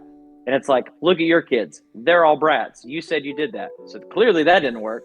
But then you have the best advice we've gotten, it has been people saying, hey, try this for my kid. It doesn't work, then you can try this, or circle back with, it's less of like, do it this way, this is the right way. It's more of like, try it this way because it worked, and all of those people, man, we've taken those people's advice, and it's worked so often, of like, oh, okay, we actually did try it and it did work, or it didn't work, and then we circle back with them and they're like, oh, okay, that worked for my oldest, but with a little bit differently with this one. And then you try that and that works, you know what I mean? And so I would absolutely say filter your advice. And on top of that, with that whole realm of things, ultimately you make the decision for your kids, even for your marriage, but that's the whole thing. But you make the decision for your kid. Your parent does not parent your kid. That's a whole sidetrack thing. We don't have to get into it, but like, have you guys experienced that? Yeah, that's tough. Different ways, and thankfully we have very, very supportive across the board. Like, we're very grateful for the support that we get, and for the most part, most of our family is like, hands off. Hey, you're doing a great job. If you ever need anything, just tell me. And a lot of times, my mom, her dad, my stepdad, all these, like, they'll give advice of like, oh, try this or do whatever. But they don't try to insert themselves too much. But we've absolutely had family members or friends that are like, you got to do it like this, or they're going to end up this way. And it's like, shut up. You don't know what you're talking about. Like, that's tough, man. And those are the moments that like challenge everything in you. I feel like those are 100%. Like you said, your faith. I mean, dude, like those are the testing moments, man. Because we've had those people. I mean, have you guys had any like random people in public try to like do anything? Yeah, dude, it's insane, man. Honestly, I've definitely had to like go dad mode, man. There was one time, and this is kind of a little bit off subject, but we were checking out, I think it was Walmart or something, and this lady came over and she was like trying to, I think it was Genevieve. I think. Yeah, so we had Giovanni and Genevieve. So I think she was like trying to like pick her up and like stuff like that, dude. And I had to like, So I've had definitely several moments of that to where I'm just like, what are you doing? Yeah, I've slapped to be 60-year-old man's hand before. Yeah. Like we were in the store, and he comes up, man, and I'm pushing Cadence in the store, and he goes to like reach for it, and I popped his hand. I was like, I was like, I don't know you. And then he was like, man, have you not heard about respecting your elders and blah, blah? I'm like, listen, man, I respect you, but I don't know you, and you don't know my kid. You don't touch. Well, I'm just trying to blah, blah, blah, blah, and all this stuff. And sure, this cashier lady was like, dude, who are you bothering now? So apparently the dude like does that all the time. Oh, wow. But I was like, no. I don't know what it is, man. I don't know why. I don't know if it's like a generational thing. And like, I understand, like, because, where I live is like super Southern, like old school, and like a lot of a lot of genuine, you know, old souls, so to speak, you know, oh, hi, so cute. You know what I mean? Like, Yep. and it's cool. Don't get me wrong. And now that they're older, like, Yeah. when they start to do the touchy thing, like, you know, definitely kind of like, you know, like, no, please don't do that. Scoop them back in. Yeah. Yeah, dude. But, you know, like the little interactions and stuff are, you know, they're a little more laid back. But yeah, dude, like, Yeah. definitely, 100%. yeah, where this whole conversation went. Yeah, at the end of the day, like, Yeah. people just, yeah, I love that. Know what advice to take, because there are definitely a lot of, you know, bad / uneducated parents out there who think, Yes. you know, keeping their kid alive and, you know, Yeah. giving their kid an iPad is, you know, A+ parenting, man. And it's not, you know. Yeah. Sorry, And that offends you. Well, you know, it is what it is. Learn to be a better Yep. parent. I don't know what to do. 100%. And I mean, it's just that filtering helps so much. And that the easiest, because sometimes it's hard for people to filter that stuff, right? Yeah. And so literally that easiest step is model a parenting style Yeah. you aspire to. And if it's some random person you don't know their parenting style, then don't take the advice. That's a clear, easy thing. But then think, once you filter it through, do you like it or not? It's you know, it makes that easier to actually filter through. Yeah, that's really good advice, man. That's something like we've had to, and I think, do you think it comes from, just like the communication side? Do you think, like, I feel like a lot of people struggle with that because, well, I don't want to offend, blah, blah, blah. Do you think that's because just just this weird communication error that we were never, I feel like, really taught? Yeah. You know? Yeah. Definitely it's, because people get offended. Like, have you talked to these family members and they just like act like you've crucified them or something? Oh, good night. Yeah. That's crazy, dude. And with some of those family members, there was already pre-existing, like, oh, okay, yeah, so that, and then it's one extra thing to the pot, you know. Yeah. But yeah, I definitely think, I mean, there's this side of like people pleasing that people struggle with, and I do struggle with people pleasing at times too. I'm not acting like it's just everybody else. Yeah, for sure, man. But then, you know, it's a big thing to where, you know, a lot of people want to avoid conflict. But I mean, parenting teaches you a lot more than ever that sometimes you're going to have to hit conflict head on. Yeah. And I mean, it's just the way it is, you know? Yeah.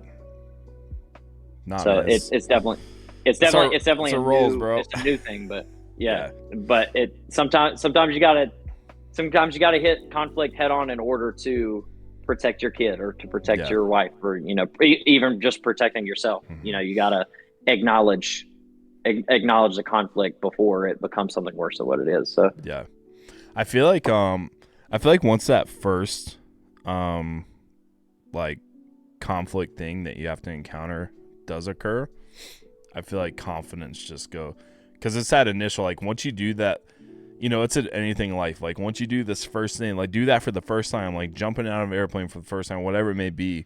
Once you like crack through that, then it's just like, I'm about to tell everybody else. Like, yeah. We talked about that, dude. That's so funny. Part of a leadership seminar where it was talked about, like, if you're going to lead a business or an organization or this or that, you got to be able to deal with conflict, and you're either kind of like on one side or the other. It's hard to like get a balance, and it's constant work to be like, I just want to make everyone happy, or I don't give a crap what anyone else thinks.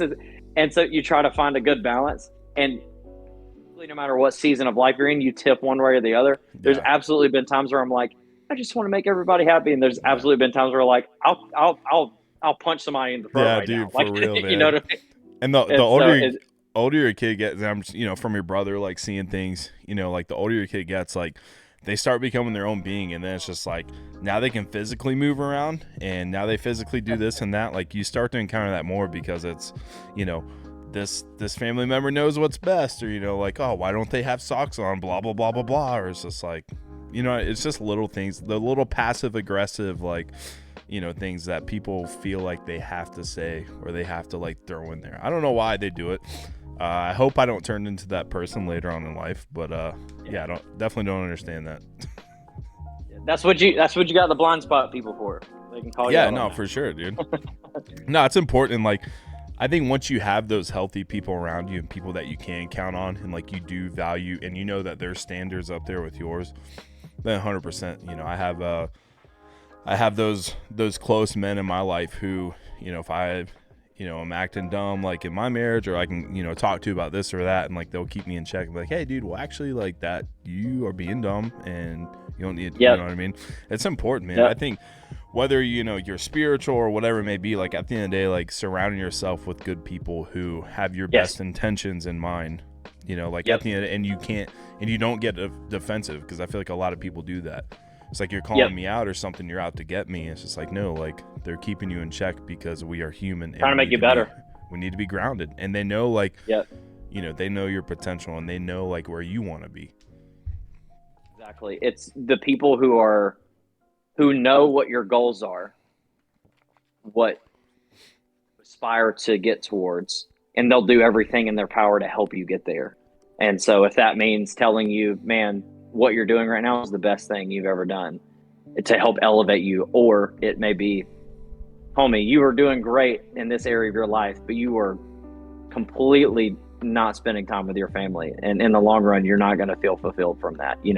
People that are willing to give you the both sides of the coin, the like Yeah. harsh criticism and the Yeah. encouragement. And like you said, that's how we grow, man. I got Yep.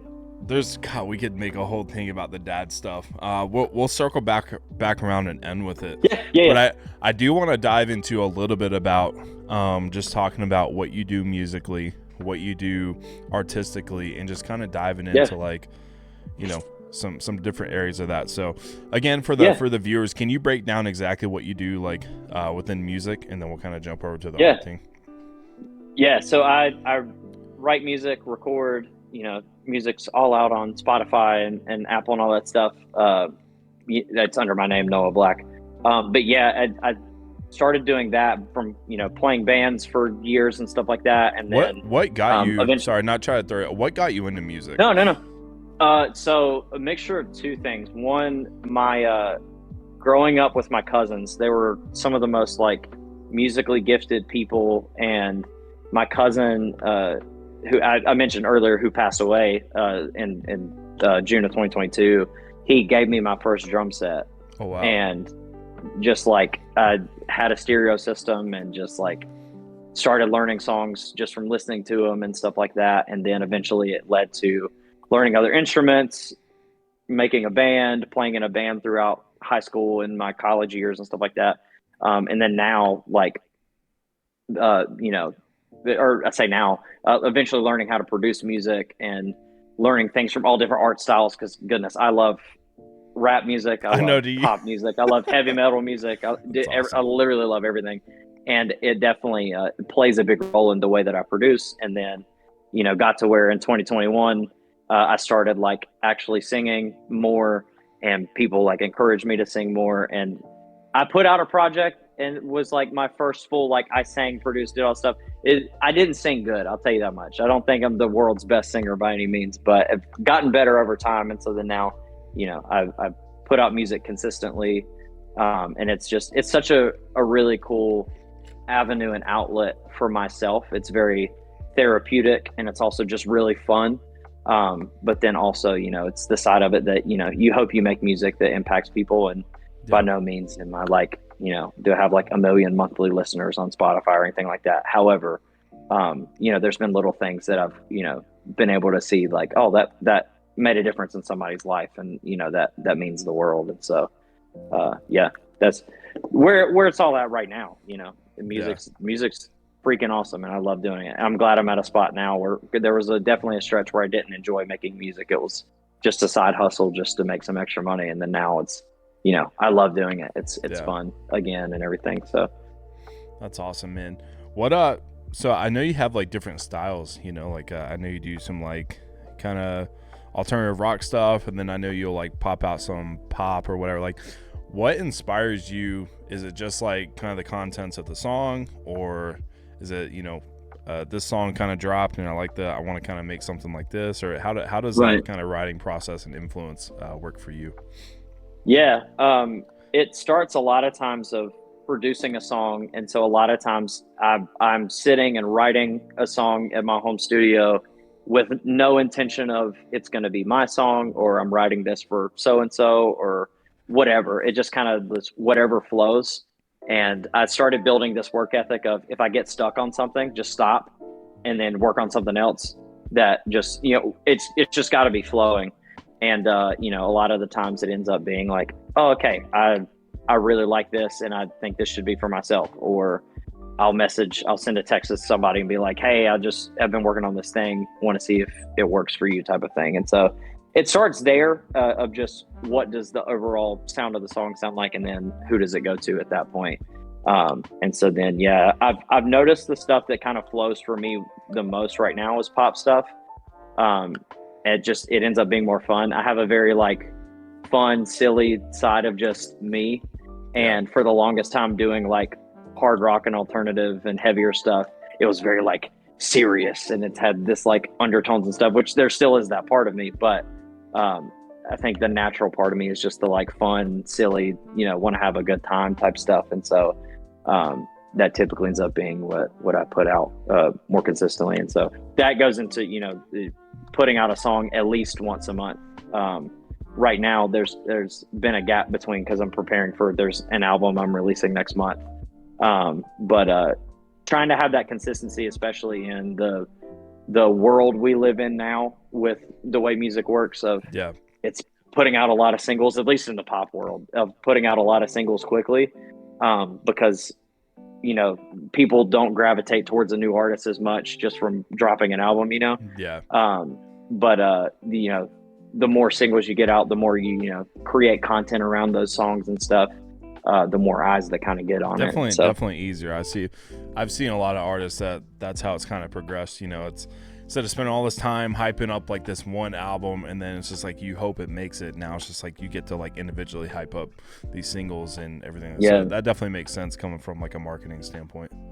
yeah, and so it's been a really fun journey, and I've seen it pay off in a lot of ways. And it's one of those, I'm very much still in the, I say I started it in 2021, but I'm still very much in the like beginning stages of really trying to figure out what is my sound, what is the overall kind of goal or the theme of the music itself. And it's still learning what's going to work out best for me, but it's definitely been one of those, there's not an end goal in mind. I'm just enjoying the journey of it and learning new things with it.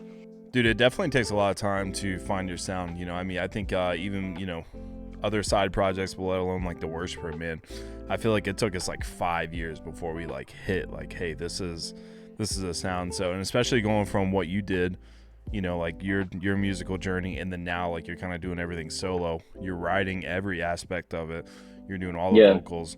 I feel like it even adds that much more. So it definitely takes time to like hone in, challenge yourself. And when you don't have other people around you, like writing, in the same room or whatever, I feel like it's hard to kind of push yourself to these limits. And, so you have to like have that extra drive to, hey, I'm going to try this harmony on this, or hey, I'm going to try to like do this run or whatever. So it definitely takes time, man. But I've definitely seen a progression in just like your producing music and your sound and everything. So definitely kudos, man. Keep rolling with it, dude, because it does take time. And I think once you realize that it does take time, I think that helps you be patient in the process as well. Yeah, for sure. And I definitely appreciate that too, like the growth over time. And I do think a big thing in any sort of, anybody aspiring to do music or who is doing music, the biggest thing you have to be able to do is have a team of people around you. Because one of the biggest like things I would do different is like the first project I ever put out, it was all self-produced, just made by me. I mixed it, I mastered it, I did all the stuff, and it just like, it's one of those, it's like you listen to it, it's like it had potential, but it wasn't like good. And I think with something like that, to now having people that I have a small team, like a group of people, of saying like, this person I can send the demos to and be like, hey, is this song even worth keeping like adventuring into and trying stuff with, and they'll be totally honest of like, I love it, or good, but you should try this different, or this sucks, like just don't do it. And then also having my mixing engineer Andrew has been one of the biggest like helps for me, because I enjoy producing, but I suck at mixing. Mixing's And dude, that's a whole different animal, bro. Mixing and mastering, dude. Yes. And having him, man, we and him were able to like work out a deal, and it's been really, really beneficial. Of I pay him X amount a month, and like I said earlier, I pay him, and whether or not I have a song ready, that's up to me, you know. And so it Yeah. keeps that accountability, but also he is not just a mixing and mastering engineer, but he is a great producer. He's a great songwriter, and so I'll send him tracks over, and he'll be like, "Hey, this direction, but try this different, or Yeah. re-record this and send it back to me," you know. And so having a team of people to say different, or don't do this, or hey, confidently like bull rush that thing, like push that song hard, you know. Having those types of people, it helps the songs be better. It helps the quality and the life of the songs be better. But then also, I think for me, I go into releases a lot more confident, because then I know that I like the song, sucky song, because at least this group of You people trust, said, hey, yeah. like at least they say, hey, this is good, because you're gonna create content. You spend a lot of time on the song, spend a lot of time creating promotional videos for it. You post it online, and you're gonna get those guys that are like, this song's trash, it's terrible, you suck. You're inevitably gonna get that. And so beforehand, without having a team, if I did that, I'm like, oh, I suck, I'm To terrible at wreck your this. world, man. Yeah. Yeah, like it's the worst feeling in the world. But then now having a team of like, this ran through quite a few filters, and these guys are all experienced. Like, and they said it's good. Like, it's just subjective. This Yeah. person is just, hey, it's not their thing, or they had They're dreams bored. that were crushed, and they're trying to crush somebody else, you know. And so, you know, Making themselves that's feel where better. it's made me a lot more confident of like, I can trust that this song's good, at least for Yeah. some people. Yeah, Yeah. and it's not going to be everybody's favorite song, and that's okay. That's totally fine. But I had fun making it, and other people do like it. So Yeah. Nah, man, I can relate to that. I know, like, when we switched studios and we actually had a team during the recording process, I know it helped push. Like, we came in with really good material, but they were able to, like, steroid it up, and they were like, hey, you should do this. And they see, like, the potential that you have, or, like, the direction you're trying to get to. And so, yeah, man, that's having that support behind you, and people who know the industry, who are really good at what they do, you know, and pushing you to those limits, man. That's awesome. That's what it's about. So big props for, you know, you realizing like, hey, I need, you know, to kind of take this step, and then now, like, you just see the progression and, you know, the benefits of that. Yeah, and you're just gonna learn along the way, like with any sort of endeavor, that you're gonna do things, and then you're gonna look back on it and be like, I would have done that way different. Like, there's absolutely even songs released in the past year where I've been like, that didn't perform very well, and that's probably because of this, and this, and I would have done this different. And you just kind of you do it, and then just keep moving. Like, just keep moving to the next thing, which also works for the whole culture of releasing a lot of singles instead of a bunch of albums. You know, you release a single, and if the song doesn't perform well, the general public doesn't like it, cool.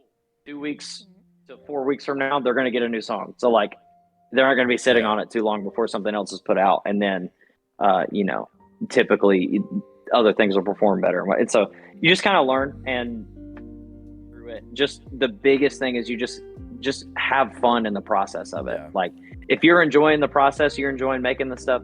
Like, if it pops off and does 1 million streams, that's great. If it doesn't even get over 1,000, I enjoyed the process. I can look at what the systems and the marketing was to try and like do better next time, but like, ultimately I had fun doing it. So like, just keep on moving. That's awesome, man. And how is like, and so, you know, that's kind of what you do musically. Like, so what do you do on the artistic side? Like, I kind of know, but let's have everyone listen and like dive into, you know, what the other side of Creative Corner Co is as far as graphic and artistically. Yeah. So very much, so Creative Corner Co, like I said, it's the entertainment business I own. So this is another one of those figure out what works and then keep moving. It started as my platform to sell graphic design, is what it started off as. And then it slowly over time interweaved itself to like, all right, it's going to be graphics and music production services and web development. It went into that whole lane of things, right? And then I wanted to bring a team on and like start to like make it. I didn't want it to just be, this is Noah's thing. I wanted it to be, it was more than just me. And so I had other people come in and be a part of it. And then I realized over time, as what started off as like, we'll make music tutorial videos that relate with it and then funnel them to the website to do music production. And I'll do graphic design tutorials and doing stuff like that, trying to get it to that, and nothing just ever clicked. But then we started like making, like I threw in a like fun kind of to like get to know our personalities as a team, like a fun video on our YouTube, and that performed really well. So I was like, okay, well, let's see how that does. And then we just started making fun content to where now it's not even like, hey, I'm trying to sell you a service. It's just more, now we're creating fun, like entertainment and content off of that. And it's like everything is now like began to actually have an incline of like, it's getting better. By no means are we like hottest channel. That's not the case at all. But there's actual increase of like something with substance here that we enjoy. And that's actually beneficial. And so I think, Creative Corner, like I said, started off as a service to sell people things. Now it's like, let's create fun entertainment that people can just unwind to. And, that's become, a fun thing for people. And so we've enjoyed the mess out of that. We've had a lot of fun with that. So. Yeah, dude, I'll always try to, I'm subscribed, so I see the new videos that pop up, man. So I definitely enjoy hopping in there and checking that out. Do you find it hard, or do you feel more inspired to kind of like circle back into like the dad thing a little bit, kind of how the two things mix? Do you find it more challenging now just because you kind of have this other huge priority? And do you feel like you're less creative or more creative, or how do you keep yourself kind of refreshed and creative? I would say I'm definitely just as creative as I was pre us having her. Now it's just making sure to make the intentional time to spend with family, but then also making the intentional time to like leverage the creative side of things as an outlet. Because for me, like, you can ask my wife, like I could have busted my tail all day at work and come home and like had a really good, genuine quality time with my family. But if I don't do something creative, I will literally tell her I'll feel like I got nothing done today.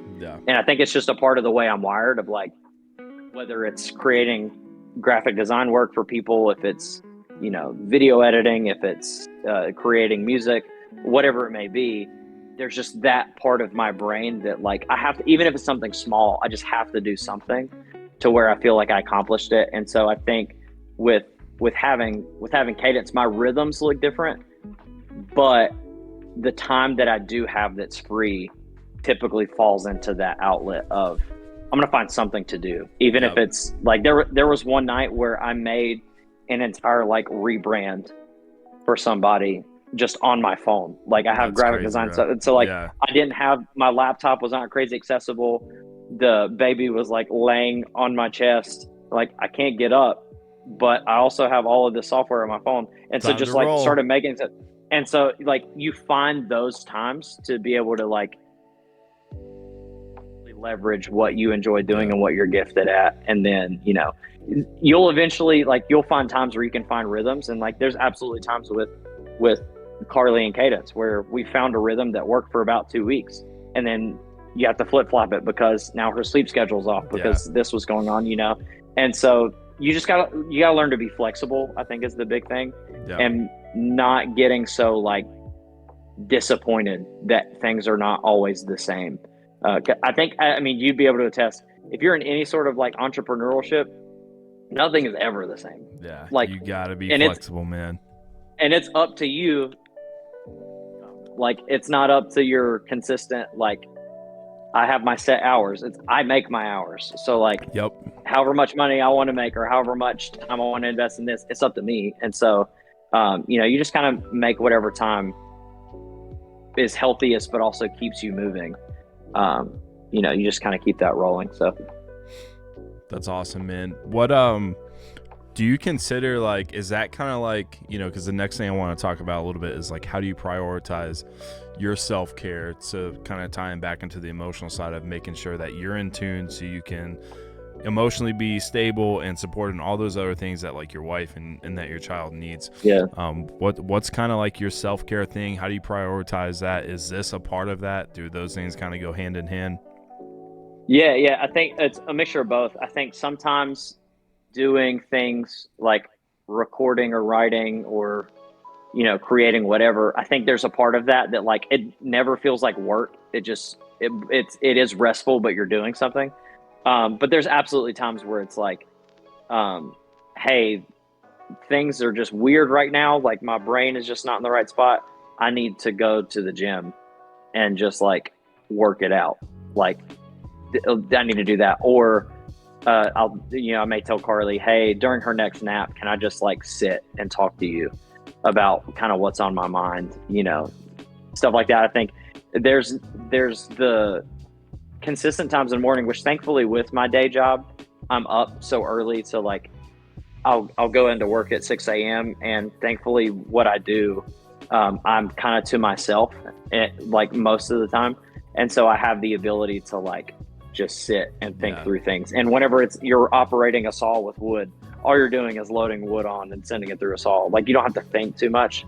Mm-hmm. And so, technically if you stop thinking, you could lose a hand, but like, you can just kind of zone out and I have a lot of time to think there too. And so, thankfully, as much as it's not my dream job, I'm blessed for the ability to be able to have a lot of the like mental health space to think through what are some things I'm stressed about, what are things that I'm excited about, and what are goals that I have. And I have a lot of time to really think through and kind of set those things up the way that I feel like is the healthiest. And I have an incredibly smart wife who I can bounce things off of, and she's able to be like, hey, that sounds like a great idea, or no, that sounds really dumb, because you're going to put yourself in a bad position if go you back do that, to work and rethink that one, buddy. Yeah, exactly.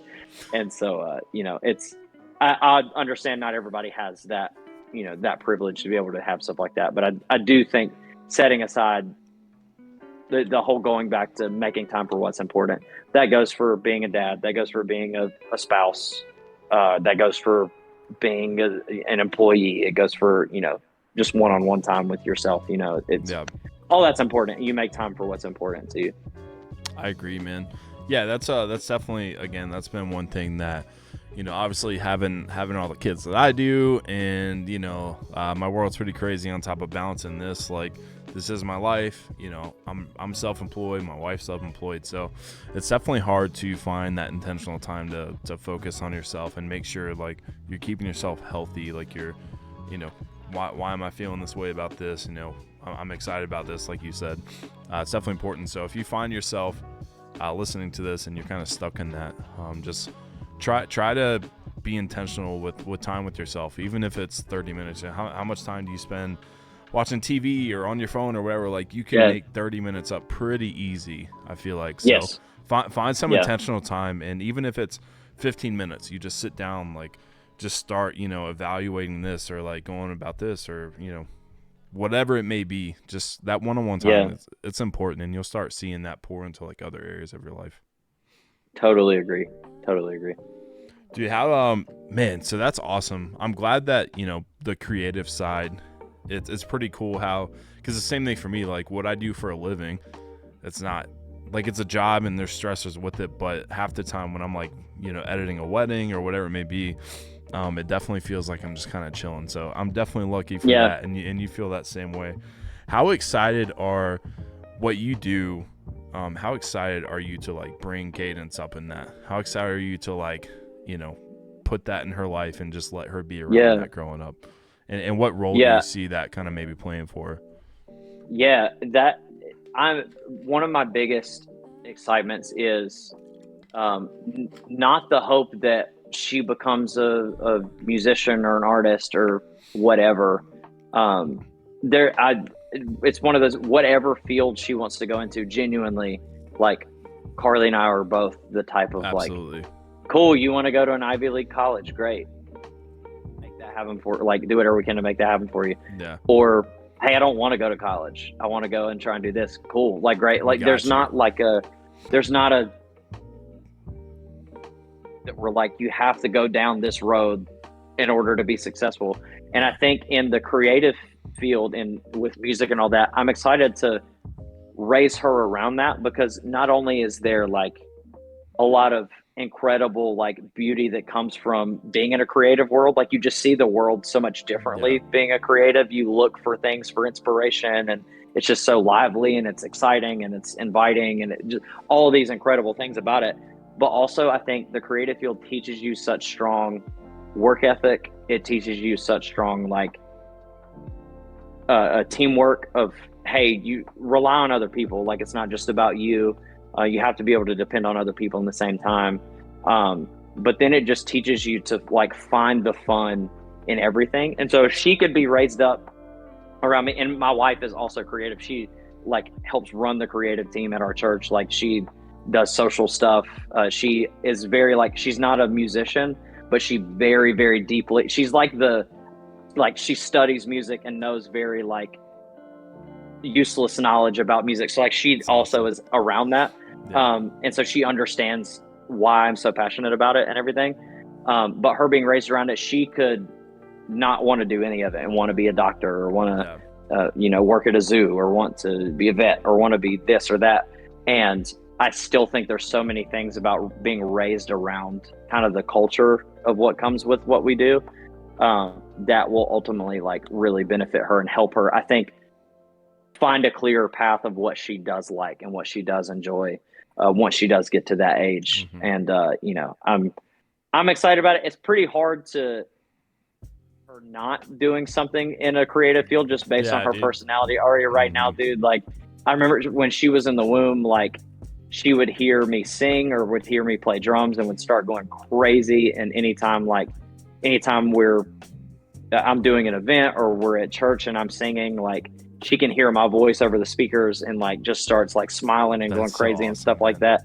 And so it's hard to imagine her not having some sort of realm of that, but it's one of those, like she can do whatever she wants to. And, I think there's so much that she's going to be able to grow and benefit off of kind of the environment that she's being raised around. And that's the amazing thing, man. And even if like, she doesn't do anything with it, like it's still cool that, within the foundation of where she was raised, like this is it.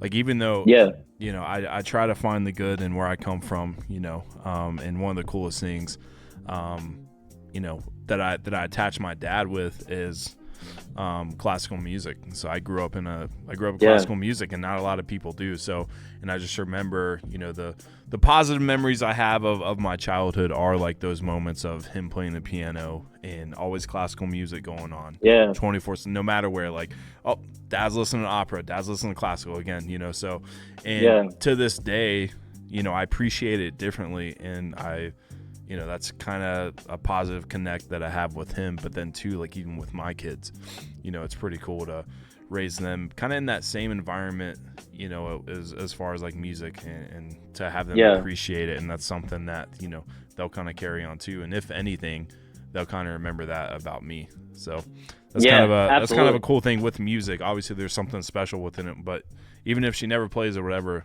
she'll at least have that attachment, because I think, as far as memories go, I feel like a lot of people kind of attach music. That's probably one of the most things that, you think about, your grandma or whatever. Like you always think, oh, she always had this plan, or she was always cooking this. Like I feel like those are two very strong suits that kind of leave that footprint in their lives. Yeah, absolutely. And I think one of the biggest things for me, that like my mom back in the day, like whenever she was in her like late teens, early 20s, was like singing in what was an up and coming like Southern gospel trio, or however it worked, trio, quartet. It was a group of people that sang Southern gospel music. And she was traveling and like touring and doing things like that. And I remember her like talking about, she got to a point where she's like, I don't think I want to do this anymore. And she eventually, later on figured out was it was God like creating the space for her to have my brother and I and stuff. And and taking that, like growing up around her singing and like how great of a singer she is. Like I tell people all the time, I love the vocalists I get to collaborate with. I love the songwriters I get to collaborate with, but nobody is ever going to top my mom. And that's just the way my brain is, you know? And I think that, you know, Cadence growing up with that, not to say that, oh, I hope she says that I'm the greatest fill in the blank that she's ever, you know, but it's like the environment that just my mom singing created. Just like there's nothing that tops that. And so, you know, whether it's she grows up and she's like, stupid way he used to like play drums, or the way he used to teach me how to do this with guitar or whatever, like even if she never does anything with those things, like she at least knows that it came from an environment where she was loved, that it was, she had fun doing it, you know. And even if she's the worst sounding musician ever, she's gonna know that I'm gonna think she's the best whatever she's doing, you know. Like I said, that environment, man, I think that's the cool part. You know, obviously there's other, you know, if you're not a musician or artist or whatever, there's obviously other avenues that you're passionate about, absolutely, that you're into. But you know, I think something that me and you know, connect on. You know, for me personally, I couldn't imagine my life, you know, not being around music and growing in that, and the same thing for you. And I think us both coming from that, you know, we're super excited to just be able to, like, again, leave that footprint on our children. And man, it's one of the dads that he's one of my closest friends. You know, his thing is he takes his kid fishing, like both of his kids fishing all the time, man. And so it could be something like that of like, you know, those intentional times of that, of like, your kids may not go on to be as passionate about fishing as you are. However, the amount of times I've heard his kids talk about how much fun they had on the lake the day before. 100%. That's awesome. It's really cool, dude. Sweet. So we're gonna kind of start winding this thing down, man. Gosh, I feel inspired. I love just, you know, again, getting to sit down with other dads, man, and just kind of hear how, because every parent's journey is different. You know, kids are different. Situations are different, you know, and so I love just hearing kind of like what season and what phase, you know, different parents are in, and kind of what they're learning and navigating through, and kind of how that process is working.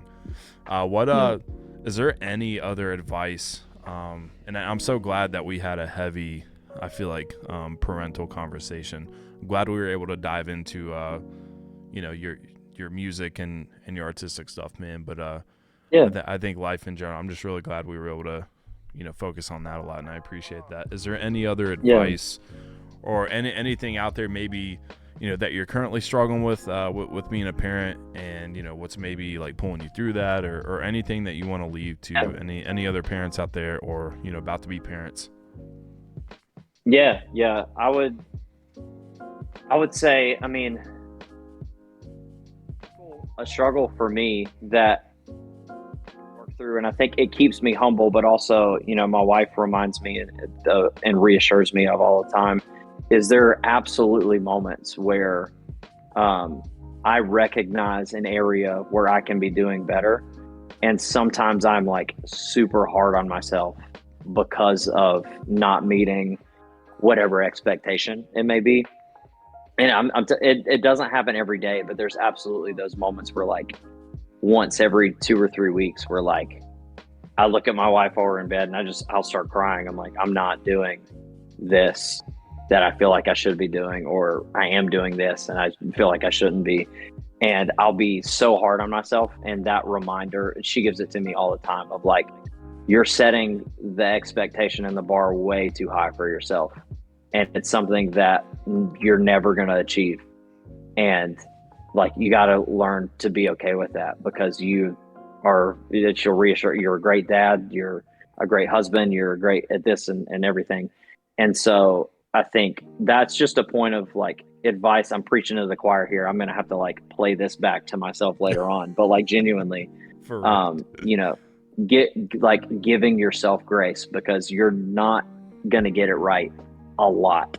Like, you're going to make mistakes a lot, and you don't want to just live in a mindset of, oh, I can just do what I want and I'm going to screw up and it's whatever. Like, you don't want to have that mentality, but when you inevitably do have moments where you're not hitting the mark like you want to, just be reminded of, hey, I'm going to mess up, and I'm going to do my best to become a better version than I was yesterday of myself.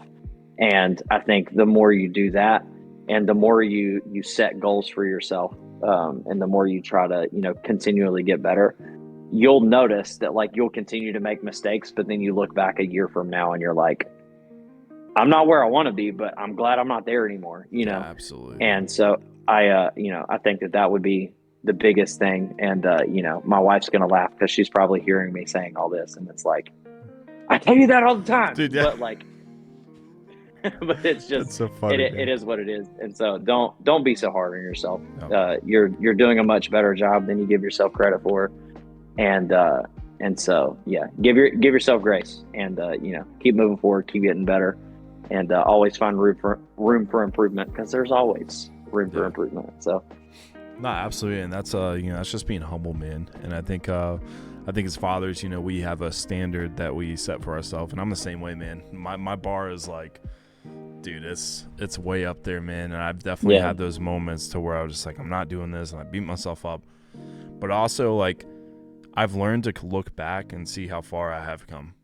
I've learned to see, like, hey, I've shaken this. Hey, I don't do this anymore. Hey, like, I've learned to love my kid in this way that I used to, struggle with it, in the sense of, how I reacted to it, or whatever else, and it's a journey. And I love how you say we're not going to always get it right. And you're going to find that more through your journey. And I'm going to find that, more through mine. Like, the older our kids get, the more stuff they start getting involved in, and everything else. Like, we're going to make those mistakes, man. But I think at the end of the day, obviously having an awesome, supportive wife, we both can say the same. They keep us rooted. They keep us grounded, man. And they know when, to kind of light that fire, but also love us when we need it too, man. I think that's super important. But yeah, if you're a parent, whether you're a dad or mom, make sure you do have a good standard set. I think it's important. Our kids deserve that. But don't be too hard on yourself if you fall short of that every now and then. As long as you acknowledge that, and you're making steps to reach that daily, I think you'd be surprised. But man, this is and it's been dope, dude. And like, that one of the best reminders, like, to end that on, is Carly tells me this all the time too. She'll look at me and she'll be like, if you're worried if you're being a good parent or not, you're being a good parent. That's exactly because right, dude. So many parents that like just will do whatever, let their kids do whatever. Like, they're not worried about whether or not they're being a good parent. They're just trying to coast. And like, so if you're stressed that much about, am I being a good parent? Am I doing a good job? So you're being a good parent. You're probably a good parent. Nah, dude. There's definitely those parents, and if you find yourself stuck in that zone, reach out. If you don't know how to kind of break it, if you feel like you're drowning and you're just kind of day to day, like you're keeping your kid alive and that's it, please reach out. I've definitely had moments of I haven't been the best father that I should have been, or I haven't been as involved as I should have been, especially in the beginning of healing myself and being newlywed and everything, and having a kid so quickly. I admittedly struggled a lot, and it took a lot for me to realize, like, hey, dude, like, you got work to do, and it's time to set the bar, and it's time to set a standard. So if you find yourself struggling, please reach out. But with that being said, how can people support you, man? I'm gonna when I reload this, I'm gonna have all your music stuff and everything. But for those who are going back and listening through, for those who are listening now, how can people support you, support your family, support your journey? From it's easy marketing wise for the music stuff. Let's go. Yeah, the big thing, my AirPods just went out. Perfect timing. Perfect. I would say, music wise, you can search Noah Black on Spotify, Apple Music, all the streaming platforms, and there's stuff there. And then you can follow my Instagram, Noah C Black, and then TikTok is I'm Noah C Black. So all that stuff as far as the practical music, all that side of things. But then from my family perspective, man, I mean, you can send prayer, you can cash at me or Venmo me, so that way we can pay for these dang diapers because we're running out of diapers. Oh my God, that's funny. But yeah, man, I mean, definitely. I mean, if you're watching this and you listen to something I've said and you're like, oh, I got the remedy for that, you can connect with me on social media and send me all the advice. And like I said earlier, I'm gonna filter whether or not it's good advice or bad advice, but I will take advice that way too. But yeah, I mean, definitely, definitely any sort of support that way, and keeping up on social stuff like that. I love connecting with new people. I love meeting new people and interacting with new people, and so that's definitely a good way to do that. Heck yeah. Well, listen, guys, this guy's legit, and I've known him for a long time, and I've seen him beforehand, before being married, and I can attest to everything he said tonight. He's always been someone who has always served other people. He's always put in the work, and even now, I mean, to this day, I mean, you can just tell talking to him, he loves his family, and he puts that first. So, yeah, man, thank you so much for hopping on here, and yeah, man, it's been good to catch up, and I'm super proud of you, man, and I'm excited. This is just the beginning for your family and what you guys got going on. So I can't wait to see that keep unraveling and unfolding for you guys. Yeah, man, I appreciate that a ton. That's super, super humbling, and like you've known me for, like I said, long enough time. You know me whenever I was just a little baby, Yeah, and for so sure. for the most part, and so I appreciate you, and I'm grateful for you. And you talked about having a supportive wife. Shout out to Brooke. Brooke is an amazing, amazing person, and we love her to death. We love the both of you to death, and man, I'm grateful to know you as a friend, and to know that we can always bounce stuff off of each other, and we can learn from each other. And man, the way that the both of you parent your kids is just so it's awesome to watch from afar. And from knowing you, I can tell how genuine you are about your intentionality with your kids, with your wife. And I honor that, and I want to acknowledge that for you too. Of you're an awesome guy, and I'm grateful that our paths have crossed, and we are where we are today. And thankfully, this is God willing, this is not anywhere near the end of our Nah, journey man. or friendship or anything like that. There's lots more to come. So I Yeah, appreciate you for absolutely. having me on. I didn't acknowledge that. Appreciate you for giving Yeah, me dude. the ability to come and chat with you for a little bit. Absolutely, man. Well, we definitely love you guys. And with that being said, guys, we're going to go ahead and wrap up. Thank you so much for hopping in tonight. I really appreciate it. If you guys have any feedback, or if you want to be on this thing, would love to hear your story, and would love to inspire everyone else. Like I said, the kind of motto with this thing is to rise above the challenges of life. So we're all just trying to navigate through this thing together, and just know I'm here for you guys any way I can be. With that being said, guys, much love to you. Till next time.